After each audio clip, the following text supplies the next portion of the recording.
तो बच्चों, पिछली वीडियो में हमने 3.1 प्रश्नावली के पहले 4 सवाल किए थे। इस वीडियो में हम 5 से आगे के सवाल करेंगे। हमारा 5वां सवाल है, निम्नलिखित सारणी प्रत्येक खिलाड़ी द्वारा खेलों में अर्जित किए गए अंकों को दर्शाती है। हमारे 3 खिलाड़ी हैं, ए, बी और सी। इन्होंने 4-4 मैच खेले हैं, जबकि सी ने हमारा कितना मैच खेले हैं, 1, 2 और 3। उसने तीसरा मैच खेला ही नहीं। हर चारों मैचों के ए, बी और सी के अंक हमें दिए हुए हैं। अब हमसे पहला सवाल पूछा गया है, प्रत्येक खेल में ए द्वारा अर्जित औसत अंक ज्ञात करने के लिए माध्य ज्ञात कीजिए। माध्य कैसे ज्ञात किया जाता है, हमने पहले 4 सवालों में भी देखा कि आंकड़ों का योग बटे आंकड़ों की संख्या। तो ए के लिए हमारे आंकड़े क्या है, 14, 16, 10 और 10। तो हम कैसे निकालेंगे ए के लिए माध्य, इन चारों को जोड़ेंगे और उसने कितने मैच खेले थे, टोटल हमारे 4। तो हम कितने से भाग कर देंगे, 4 से। ए द्वारा अर्जित औसत या माध्य कैसे निकालेंगे, 14 जमा 16 जमा 10 जमा 10।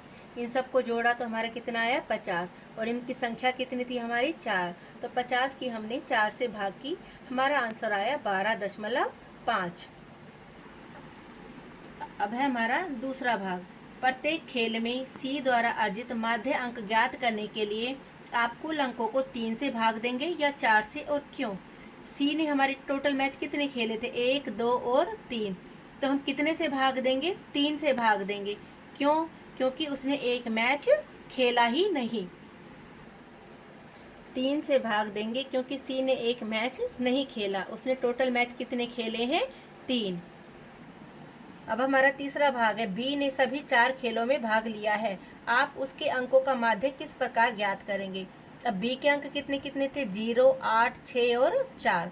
तो इन चारों को जोड़ के हम कितने से भाग करेंगे, 4 से। ये ध्यान रखो, उसकी हम जो भाग निकालेंगे 4 से भाग देंगे।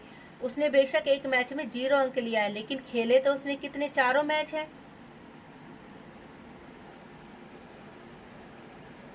बी द्वारा अर्जित औसत माध्य ज्ञात करने के लिए 0 जमा 8 जमा 6 जमा 4 और संख्या कितनी है, 1, 2, 3, 4। तो हमने कितने से भाग की, 4 से। इन सबको जोड़ा 18 और उसकी कितने से भाग करेंगे, 4 से। 18 की 4 से भाग की तो हमारा आंसर आया 4.5। फिर उसने पूछा है किसका प्रदर्शन सबसे अच्छा है। हमने ए का माध्य निकाल लिया, बी का माध्य निकाल लिया। अब हमें सबसे पहले सी का माध्य निकालना होगा, तभी हमें पता चलेगा कि तीनों खिलाड़ियों में सबसे अच्छा प्रदर्शन किसका है। सी द्वारा अर्जित माध्य, सी के अंक थे 8, 11 और 13। उसने कितने मैच खेले थे, 3। तो उसके मैचों को हम 3 से भाग देंगे, ना कि 4 से। तो इन तीनों को जोड़ा, हमारा आया 32 और उसकी कितने से भाग करी, 3 से। तो हमारा आंसर आया 10.6। अब हमारे पास तीनों खिलाड़ियों का औसत आ चुका है। ए का औसत था 12.5, बी का औसत था 4.5 और सी का औसत था हमारा 10.6। तो किसका प्रदर्शन सबसे अच्छा हुआ, हमारा ए का। तो ए का प्रदर्शन सबसे अच्छा था क्योंकि उसका औसत सबसे अधिक है।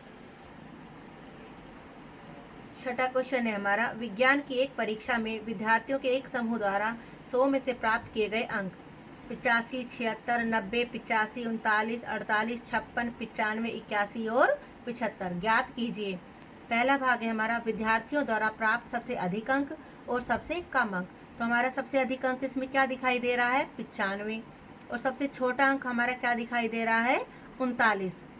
दूसरा है हमारा प्राप्त अंकों का परिसर। परिसर कैसे निकालते हैं, सबसे बड़े मान में से हम सबसे छोटा मान घटा देंगे। सबसे बड़ा मान हमारा कितना था, 95, और सबसे छोटा मान क्या था हमारा, 39। 95 में से 39 घटाएंगे, हमारा कितना निकल के आएगा, 56। तीसरा है समूह द्वारा प्राप्त माध्य अंक। माध्य कैसे निकाला जाता है, आंकड़ों का योग बटे आंकड़ों की संख्या। यानी ये जितने भी आंकड़े हैं इन सबको जोड़ लेंगे और इनकी संख्या कितनी है हमारी, 10। 10 से हम भाग दे देंगे। सबसे अधिक अंक पूछा गया था पहले भाग में 95, सबसे कम अंक 39। दूसरे भाग में पूछा गया था परिसर, यानी सबसे बड़े मान में से सबसे छोटा मान घटा दिया, परिसर हो गया हमारा 56। माध्य अंक कैसे निकलेगा, आंकड़ों का योग बटे आंकड़ों की संख्या। यानी जितने भी आंकड़े हैं सबका हमने योग कर लिया और इन सब की संख्या कितनी थी हमारी, 10। 10 से हमने भाग कर दी। इन सबको जोड़ा हमने तो कितना आया, 730, और 10 से भाग की, 0 से 0 कैंसिल, तो हमारा कितना आ गया, 73। 7वां क्वेश्चन है हमारा 6 क्रमांगत वर्षों में एक स्कूल में विद्यार्थियों की संख्या निम्नलिखित थी। 1555, 1670, 1750, 2013, 2540 और 2820। इस समय काल में स्कूल के विद्यार्थियों की माध्य संख्या ज्ञात करो। कैसे निकालेंगे माध्य संख्या? जितने भी आंकड़े दिए हुए हैं इन सबको जोड़ लेंगे और कितने से भाग करेंगे हम? 6 से। तो हमारी माध्य संख्या हुई, ये जितने भी आंकड़े हैं इन सबको जोड़ लिया और इनकी संख्या कितनी है हमारी? 6। 6 से भाग दे दिया। सबको जोड़ के हमारा आया 12,348 और संख्या थी हमारी 6। 6 से भाग किया तो हमारा आंसर आया 2058। 8वां क्वेश्चन है हमारा, एक नगर में किसी विशेष सप्ताह के 7 दिनों में हुई वर्षा में निम्नलिखित रूप से रिकॉर्ड दर्ज किया गया। हमारे दिन थे सोम, मंगल, बुध, बृहस्पति, शुक्र, शनि, रविवार। वर्षा मिलीमीटर में कितनी हुई? सोमवार को इतनी, मंगल को इतनी, बुधवार को इतनी, बृहस्पतिवार को, शुक्र, शनि और रविवार। हमारे 7 दिनों के डाटा यानी आंकड़े हमें दिए हुए हैं। अब हमसे पहला क्वेश्चन पूछा गया है, उपरोक्त आंकड़ों से वर्षा का परिसर ज्ञात कीजिए। परिसर कैसे निकालेंगे? जो इसमें से सबसे बड़ी वैल्यू, सबसे बड़ा मान है और जो इसमें सबसे छोटा मान है उसको हम क्या करेंगे? घटा देंगे। तो सबसे बड़ी वैल्यू हमारी क्या दिखाई दे रही है? 20.5 और सबसे छोटा मान क्या है हमारा? 0। तो 20.5 में से हम 0 घटाएंगे तो कितना आ जाएगा हमारा? 20.5। दूसरा क्वेश्चन है हमारा, इस सप्ताह की माध्य वर्षा ज्ञात कीजिए। माध्य वर्षा कैसे निकालेंगे? आंकड़ों का योग बटे आंकड़ों की संख्या। ये हमारे 7 आंकड़े दिए हुए हैं, 7 को जोड़ लेंगे और कितने से भाग कर देंगे हम? 7 से। तीसरे क्वेश्चन में पूछा है कितने दिन वर्षा माध्य वर्षा से कम रही। तो हम हमारा जो माध्य आया उस माध्य से देखेंगे कि हमारे कितने दिन वर्षा कम हुई है। तो पहले भाग में हमसे पूछा गया था परिसर, तो हमारा सबसे बड़ा मान था 20.5 और सबसे छोटा मान था 0.0। इन दोनों को घटाया तो हमारा वापस वही 20.5 आ गया। दूसरे भाग में हमसे पूछा गया था माध्य निकालो। माध्य निकालने के लिए हमारे 7 आंकड़े दिए हुए थे, 7 आंकड़ों को जोड़ा और हमने कितने से भाग कर दिया? 7 से।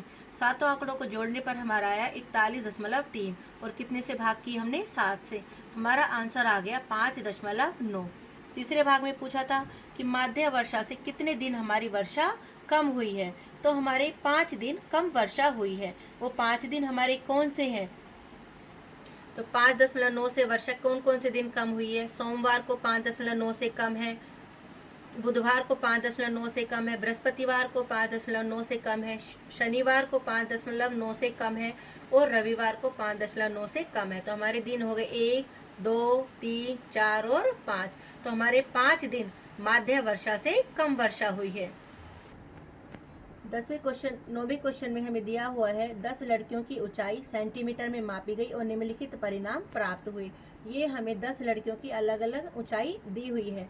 तो हमसे पहला क्वेश्चन पूछा गया है सबसे लंबी लड़की की लंबाई क्या है। तो सबसे लंबी लड़की की लंबाई क्या दिखाई दे रही है? इसमें सबसे बड़ा मान क्या है? 151। तो सबसे लंबी लड़की की लंबाई होगी हमारी 151 सेंटीमीटर। सबसे छोटी लड़की की लंबाई, इसमें सबसे छोटा मान क्या है हमारा? 128। तो सबसे छोटी लड़की की लंबाई होगी हमारी 128 सेंटीमीटर। तीसरे भाग में पूछा है हमारा परिसर निकालो। परिसर कैसे निकालेंगे? सबसे बड़े मान में से सबसे छोटा मान घटा देंगे। तो 151 में से 128 घटा दिया, हमारा परिसर कितना निकल के आ गया? 23। चौथे भाग में हमसे पूछा गया है माध्य। माध्य ज्ञात करो। माध्य ज्ञात करने के लिए सारे आंकड़ों को जोड़ दिया और ये कितनी लड़कियां हैं टोटल? 10। तो 10 से हमने क्या किया? भाग किया। तो सबको जोड़ा आंकड़ों को तो हमारा आया 1414। 10 से भाग किया तो हमारा आंसर आ गया 141.4।